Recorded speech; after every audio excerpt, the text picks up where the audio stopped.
Thank you very much. It's great to be here in the National Press Club again. We're at the 12-year anniversary of the Disclosure Project launch here in 2001. And in the intervening 12 years, a lot of water has passed under the bridge. I now have 6 grandchildren. Frightening having me as a grandfather, huh? So one of the things I wanted to do is thank some of the folks here who've done so much to help us over the years. Ambassador McDonald, who worked with President Jimmy Carter, is here. Thank you. And so many notable people. Paula Harris, who has been so instrumental in assisting with the Disclosure Project, and so many unsung heroes of the entire effort. This film you're about to see is the #1 crowd-funded film in the history of crowdfunding of any documentary, and it was due to the support of all the folks like you. There are no investors in this film. It's a documentary about disclosure, contact, and free energy. And the purpose of it is to bring out to the public the truth that has been withheld from us for so many years. Now, many of you have probably seen parts of it. I know the Huffington Post had a big article a couple weeks ago that had about 4 million people view it. But I think that when you see the film, you need to understand something I want to explain very carefully.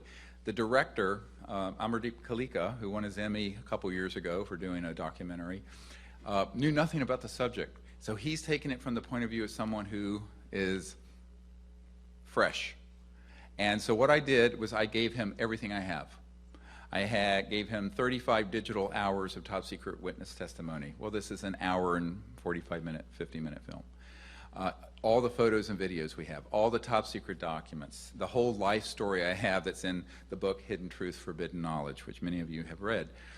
And so he made a film looking at it with fresh eyes, which mine aren't. I mean, I've been involved with this for 22 years. So it's an exciting film that is from the perspective of a very good filmmaker. And I really think in terms of the artistry and the filmmaking, it's probably the best film ever made on the subject. I say that because I'm not the filmmaker. I just provided the intellectual property, as it were, or the vision. So it's really exciting. But I really want to thank all of you, because many people in this room contributed to this film. And it would not have been made without you. So thank you very much. A big round, all you contributors, yeah. Now, if you were here today I'm not going to repeat anything I shared for the former members of Congress and senators. I do want to share a few other things, however. I did not drill down on a couple of things which I think are very, very important. For many years, there have been aspersions on the internet about of some of the meetings I've had with folks like the CIA Director Woolsey and others. And I want to share with you something that was written to me setting up that meeting. So you have crystal clarity on the difference between disinformation and information. And this is from John Peterson of the Arlington Institute, dated 3 December 1993. The briefing for R. James Woolsey was on the 13th of December 1993. I talked to Woolsey this morning, and he suggested getting together over dinner. He seemed genuinely surprised. This almost certainly means, #1, there is an active attempt to be made at lower levels of government to sabotage Project Starlight, which is what it was called prior to the Disclosure Project. #2, this group almost certainly has tapped all of your phones and is aware of most of the details in your plans. And they are feeding out disinformation gathered. It goes on. It's a multi-page document. The other thing that he mentions in here, which I think is very significant, remember, of course I could only had a glimmer of this at the time, the most powerful people in the world will have a deep, compelling interest in our activities and will use everything in italics at their disposal to effect their objectives. I am having a security plan drawn up by a friend, and you should have something for you soon. In the meantime, if the portable phone in your kitchen does not have an encryption function on it, you should not use it to talk about CSETI affairs, Center for the Study of Extraterrestrial Intelligence. And on it goes. And then he says, regarding the dinner, if you thought it was a good idea, I would like to invite down Lawrence Rockefeller and his wife to join us that evening. If he would be willing to do so, it would communicate important things to Jim, CIA Director Woolsey, and you should call him from your hotel in Las Vegas from a payphone and talk to him directly, but not to his attorney, Diamond. And so it goes. The reason I share this is that there have been things put out on the internet saying that this was not a meeting with the CIA director to discuss anything sensitive and important. However, here it is 10 days before. And one of my concerns over the last dozen years of doing this is the degree to which people in positions of responsibility will backtrack on the truth. The people that are in this film, the scientists who have come forward, the military and intelligence and corporate witnesses to UFO events and technologies, these are the courageous people that we should be very grateful for. And I think we need more of that courage in our society right now. We desperately need it. I also wanted to mention that in the run-up to this, I want to just provide an overview of some of the folks that we've been involved with meeting with and providing briefings for over the last 15 years or so. Via the Rockefeller Initiative, which all of you know about now, President Bill Clinton and his wife, First Lady Hillary Clinton, CIA Director James Woolsey, Admiral Tom Wilson, the head of Intelligence Joint Chief of Staff, with whom I visited for a couple of hours. It was a 45-minute stand-up briefing that went on for over 2 hours. An astronaut, Edgar Mitchell, was there with me, as well as some other Disclosure Project witnesses. That was in the 90s, before the Disclosure Project was known publicly. Senator Claiborne Pell, those of you who went to college who were poor like me, on Pell Grants, you could have Claiborne Pell to thank. Congressman Dan Burton and many other congressmen who were at the 1997 Disclosure background briefings for Congress. Congressman Dennis Kucinich, General Patrick Hughes, the director of the Defense Intelligence Agency, personal long briefing. That's a 2-hour talk about what happened at that meeting. Colonel Canola, the intelligence officer, and Bruce Ashcroft at Wright-Patterson Air Force Base Foreign Aerospace Technology Center, where the Roswell remains were sent. This meeting was ordered by the head of intelligence joint staff, Admiral Kramer, over the objections of the head of intelligence for the Air Force, and he made it happen. I went from the Rockefeller Ranch directly to Wright-Patterson Air Force Base. And it goes on and on. People like Prince Charles, Prince Hans Adam von Liechtenstein, Lord Hill Norton, 5-star Admiral of the Fleet, Minister of Defense head. I sat with him in his cottage in Hampshire, and he looked at me and he said, Dr. Greer, I was head of the Ministry of Defense. I was head of the Military Committee for NATO. I was head of MI5 and MI6. No one ever told me about this. Why not? And I told him, and he was very upset, as have all these men and women that I briefed in high positions in government who have been lied to. I said, because if they told you, they might have to kill you. And he chuckled. I said, well, the truth is this. Folks like yourself, they do what's called a soul biopsy. I use a medical term. And they do an analysis to see if you're willing to go along with the secrecy. And the secrecy entails keeping from the public, not only that we're not alone, but that there are civilizations visiting us whose technologies we have studied for over 60 years and have figured out how they operate. And anyone who cares about humanity, about the earth, about the biosphere, about ending world poverty, will understand that these technologies would give us a civilization without poverty and pollution. However, it would upend and terminate the multi-$100 trillion oil, gas, coal, and nuclear industry. And I said, what would you have done if you knew of such a group that was keeping this secret? He said, I wouldn't have stood for it for a bloody moment. I said, that's why they didn't tell you. That's why they didn't tell you. You would not have put up with criminal and illegal secrecy that has resulted in the state of the world today. And for that reason, you were kept in the dark. And there have been people in your position who knew? Yes. Have been there CIA directors who knew? Yes. Dick Helms knew. Bill Colby knew. Bush Sr. knew. However, if you're someone who hasn't come from a certain pedigree, it doesn't matter what your rank is. This is an existential threat to our democracy, and as Eisenhower pointed out, it will become a threat to our way of life and our freedom, and so it has been. And this is why we have to start a new civilization based on the truth. One of the meetings I had that was of great interest, to me at least, was with the Secretary General's family at Boutros-Boutros-Ghali at the United Nations. That was primarily to discuss how do we come together as a people and decide we're going to make peaceful contact with these civilizations, and how is that going to be effectuated? And Leah Ghali, when I was doing a briefing at the United Nations, greeted me in the Great Hall at the entrance. And I was with one of my daughters, and I thought, oh, we're go through security and the scanners, and there's all this commotion, and she ushers me in. We go around the security. I guess they thought I was okay. And Mrs. Boutros-Boutros-Ghali looked at me, and she said, when are you going to get this done? I was astonished. I'm a doctor in North Carolina, running an emergency department, taking care of shootings and stabbings and car wrecks and cool things like that.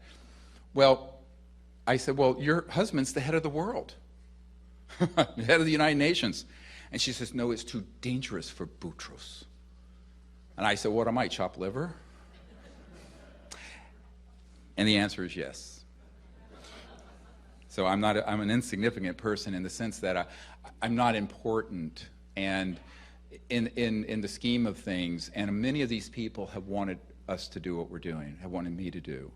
The senior scientist who deals with this subject at the CIA contacted me after we started these disclosure efforts in 92, 93, 94, and he had one of his associates fly in whose family founded the California Institute of Technology, Caltech.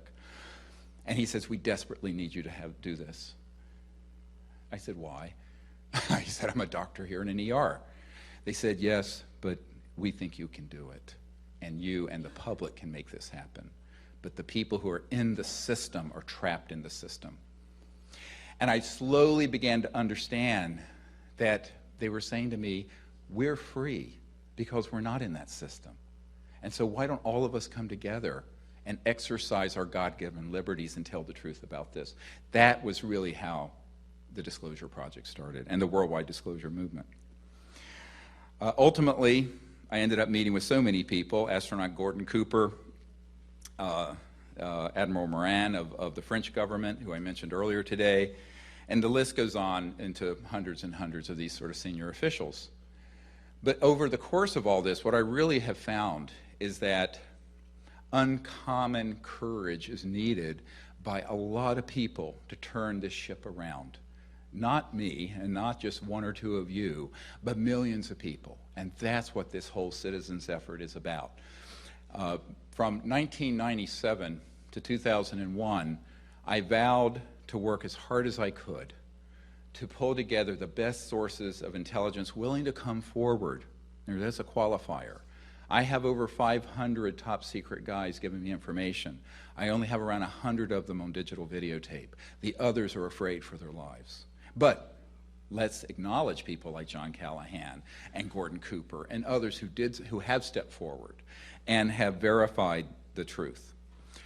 The other thing that I vowed to do was to do everything within my power to establish a peaceful citizens diplomatic initiative. And we call this the CE5 initiative, Close Encounters of the Fifth Kind, where we train people to go out using very advanced and controversial ideas in consciousness and technology interfacing together and make contact with these civilizations. Something I'll say here that I didn't get to say today, and I probably won't have time this week to say officially. The genesis of the disclosure movement happened after there were 40 to 50 people on a beach in Florida with me, where we were using these technologies, using consciousness and thought and lights and electronic tones going out into space, and 4 extraterrestrial vehicles popped into the sky.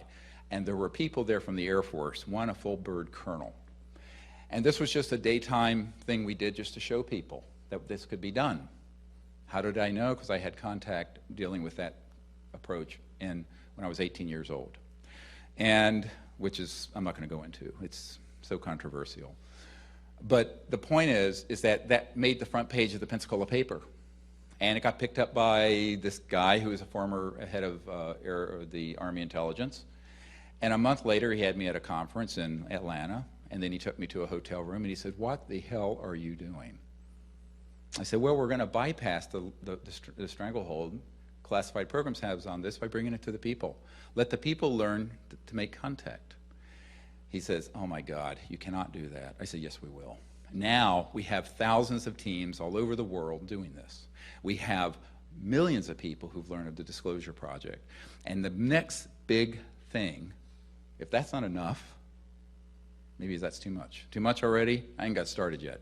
The next big thing is to bring out a Generation 1.0 technology, energy device, that will enable us to get off fossil fuels and nuclear power permanently as a civilization. We have them, and this film that you're going to see, all the proceeds are going to a fund to create an energy lab out near the University of Virginia in Charlottesville, so that it can be done within a year or two if we can get the funds together.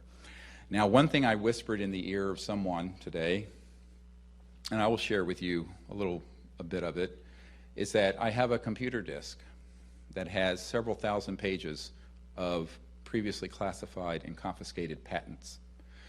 If you want to put up here for a moment the little document from the Federation of American Scientists, you're going to see that, if you go to the documents now, that there's a report done 2.5 years ago by the Federation of American Scientists saying that there are 5,135 patents that have been seized.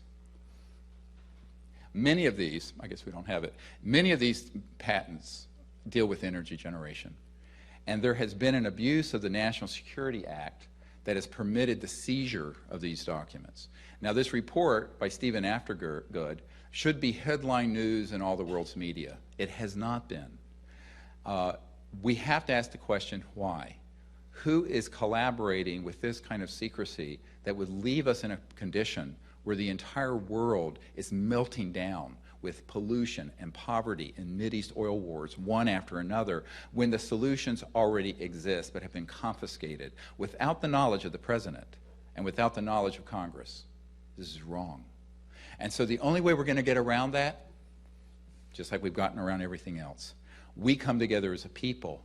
We, not the government or Lockheed Northrop, or Lockheed Martin or Northrop Grumman, fund the energy technologies so that, this is about this, so that we can bring this information out and do it in a way that the whole world knows about it. Now, people have said, wouldn't that be dangerous? I said it would be if we did it secretively, like the next iPhone 6. It would be dangerous if we did it the way everyone's done it in the last 100 years. But if we do it in a way that is smart, where we learn from the lessons of history, and we do it so we're streaming the research on the internet in real time. Anything that we get is in multiple safe storage locations, and the instant we get a fully operational device that is pulling energy out of the zero-point energy field that supports the fabric of space-time, it's been proven to exist, go look it up, that is going to be released to the public, for you, for our children and our grandchildren and our great-grandchildren. All right?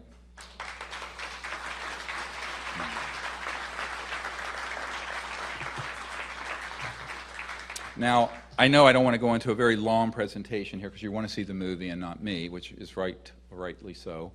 I want you to know that the film is now on the internet on video on demand at SiriusDisclosure.com. SIRIUS, like the star system, disclosure.com. And you can also become a distributor. You can click the affiliate button and you can become a distributor. And all of it is a fundraiser, except the people who are affiliates also get some of the revenue to support your research and your network and your environmental green efforts and what have you. So this is what we want to do. We want this to go viral. So we're keeping it out of the hands of NBC Universal, Comcast right now. And we're handing it over to you folks. Because if we pull together and do that, we'll be able to not only raise the funds, but we'll be able to prevent the confiscation of the knowledge that's in this film, which is substantial. The other thing we've done is to go on our website. It says UFO evidence. You click that on. We might be able to show that. And there are dozens and dozens and dozens of hours of top secret testimony and documents of government sources and photographs and videotapes and information about the new energy and what have you, much more than could fit in an hour and 50-minute film. Why did we do that? Because the film is a portal to more learning, and we're trying to put everything we can with our volunteer staff. All right, we're doing this with very little funding, if any, for any kind of professional effort, but we're doing it the best we can. And so you can go to the website and go to that top button on the top tier with UFO evidence, and you can find all that information. People say, where is it? It's there for anyone to see.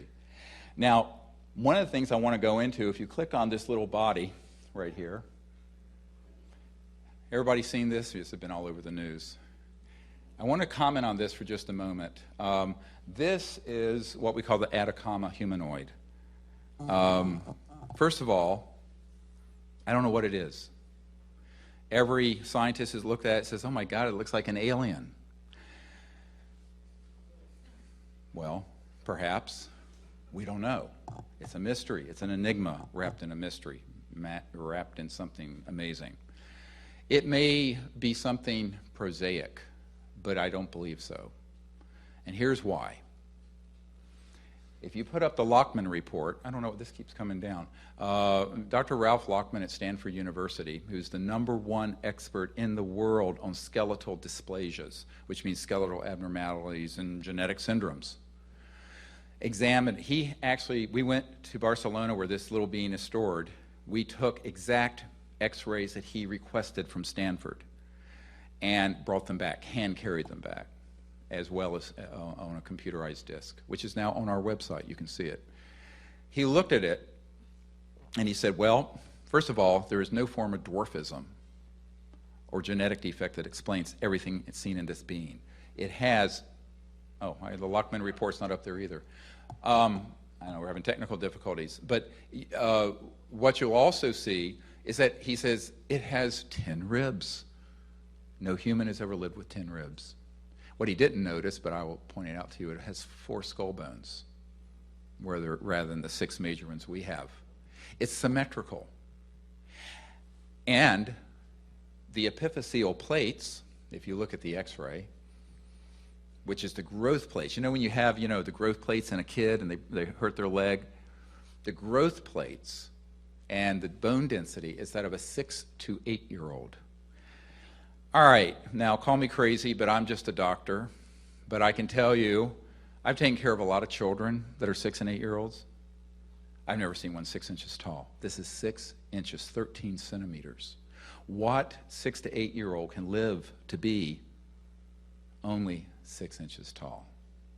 Number one. Number two, how did it live? It was found in the driest place on earth, the Atacama Desert in Chile, northern Chile. It is estimated to be in many decades and probably hundreds of years old. There was no neonatal intensive care unit in Chile at that time. There may not be now. And even at the best neonatal intensive care unit in the world today, you could not keep this person, for lack of a better word, alive. So the question becomes, what is it? All right. The other thing he states is that since it doesn't conform to any known form of dwarfism, it could very possibly be a type of progeria, which is when you have a very advanced aging process. But he seriously doubted it. Now, fast forward to some of the early work. Now, this has been misinterpreted in the internet, unfortunately, not only on the Huffington Post, but also in a number of other minor news outlets, about the genetic report. I want to be very careful. And if I bore you for about 5 minutes, I apologize in advance. But this needs to be said. You need a quick course in science. Number one, keep this number in mind. A Neanderthal is 99.5% genetically identical to everyone in this room. Okay? A chimpanzee and the great apes, 96 to 97 or more percent identical genetically. This being has a big match to human genome, but it's an upright creature with a very large cranial vault, 3 times the size of our cranial vault from the eyes up. So we would expect a lot of the operative genes, if it was in this 3D dimension and it's a humanoid, to have some match. What's unusual, although nothing can be concluded yet from it, is that 9% of the genetic material is, quote, unmatching. Now, this is on a computerized run at the best lab in the world out of Stanford, and it was checked 3 times. 9%. Now, is that all computer read error? Maybe. Is it all what's called DNA junk? Perhaps. We don't know. It's going to take years to go through what the computer kicked out into the trash can of unmatched DNA to figure out what is in there. Dr. Nolan, the Stanford head of the team, doesn't know. I don't know. Neither does the folks writing at the Huffington Post. They don't know. What we know is this. It's going to take years, at least, if we're lucky a year or 2, to go through that, because it's 2 million base pairs of genetic material unmatched.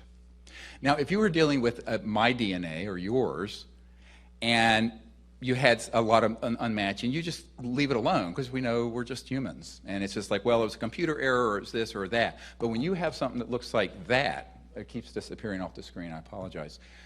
What you have is something that cannot just be tossed away. Because so far, and this is something I want you to listen to extremely carefully, the genes that control for progeria, advanced aging, or dwarfism are showing no mutations. This is a 6-inch, 6 to 8-year-old. Get it? Why isn't there something in there? So this is still a mystery. Now, once the geneticists said, well, you know, there's a lot of matching, 99% is matching to human, and said it, well, human, used the word human, the media that aren't well-versed in genetic research said, oh, well, case closed. Case is just starting. It has just begun. And I can tell you that it may be years before we get an answer on this. And the other thing that's come to light is that there may be more of these. And the scientific team at Stanford and others have said if there's more than one, it is sort of case closed, that it can't just be a one-off mutation. There's something very strange going on. We're on the lead to one that may exist and have been found in Puerto Rico. There are reports that there are more of these that are in Chile, and we have videotapes and photographs of a creature that looks very similar to this one, that was a little more mature, maybe less than a foot tall, that was found in Russia, was kept alive for a number of months apparently, and died in the captivity of a rather eccentric woman. I found out about it in 1996, but too late. The FSB, which took the place of the KGB, had apparently confiscated it by then. My point in saying all this is that we have to do expeditions to the Atacama. We have to do probably a year or 2 or 3 of research.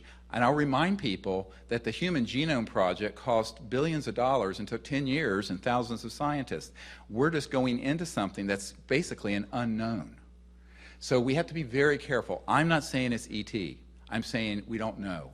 But looking at the big clinical picture, it just cannot just be a normal defected human if it lived to be 6 to 8 years of age and is only 6 inches tall. Moreover, and this gets into a little more controversial information, but hey, why not? I might as well in for a dime, in for a dollar. There have been teams of people who have gone into that area after they identified this, who met with native peoples who said, you know,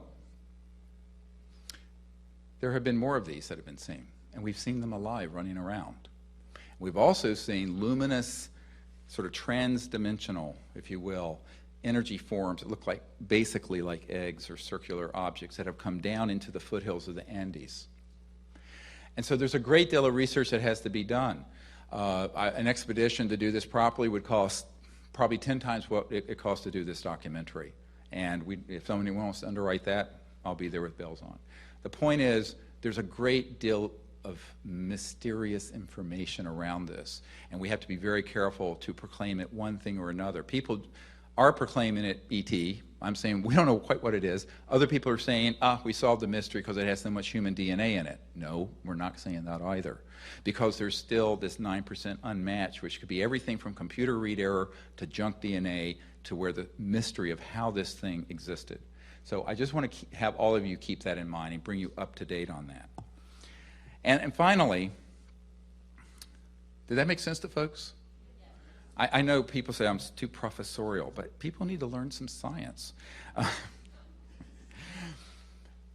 I want to finally say that this has really been a labor of love for me and my family and everyone who's been helping us. You know, I've been doing this for 23 years. When I started,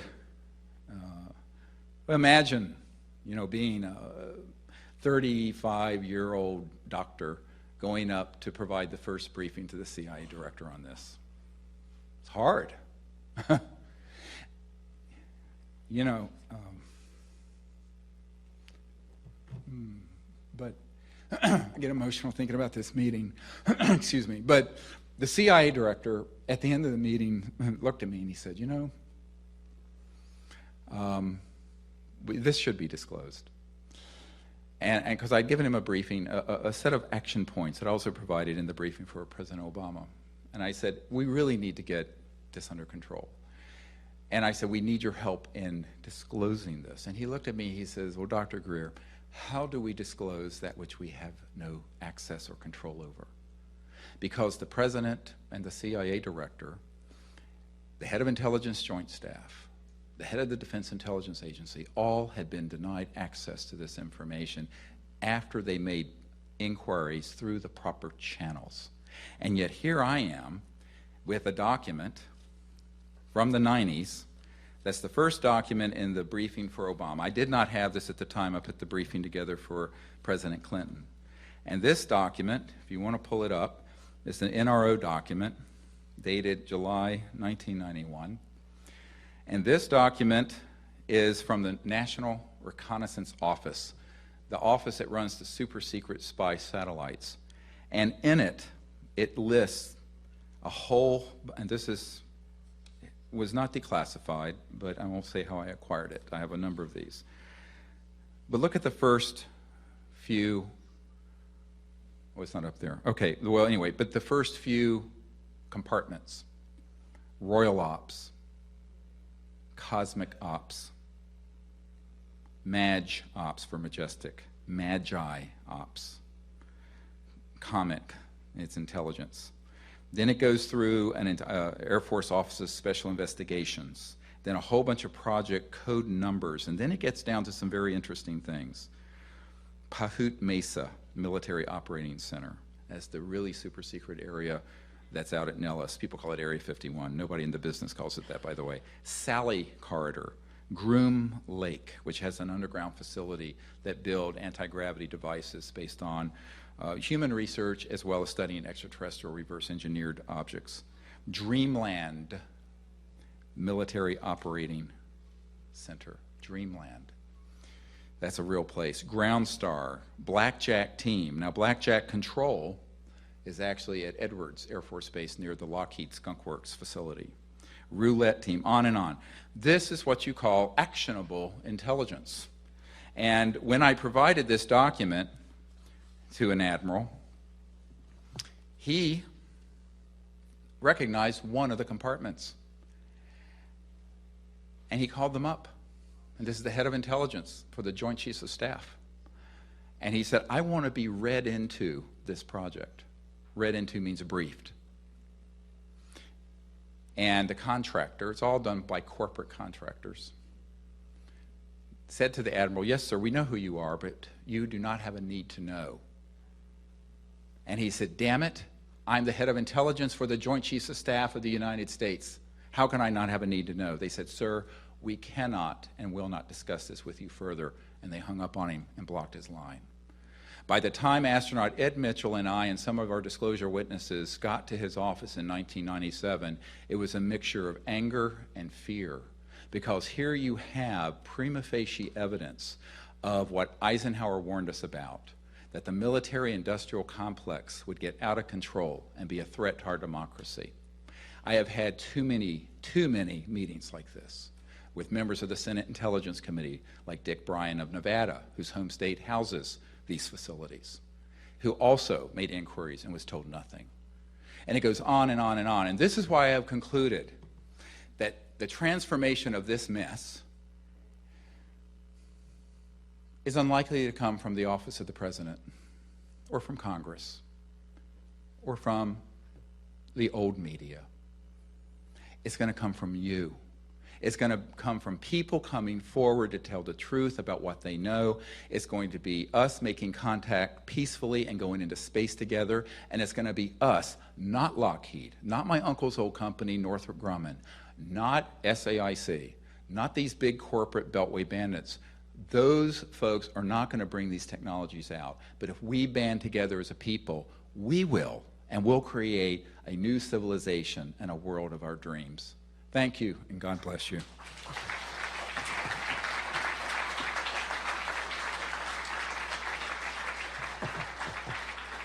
So I think they wanted to take like a quick 10-minute break if you want to take a rest stop, and then they're going to show the film. Is that the plan?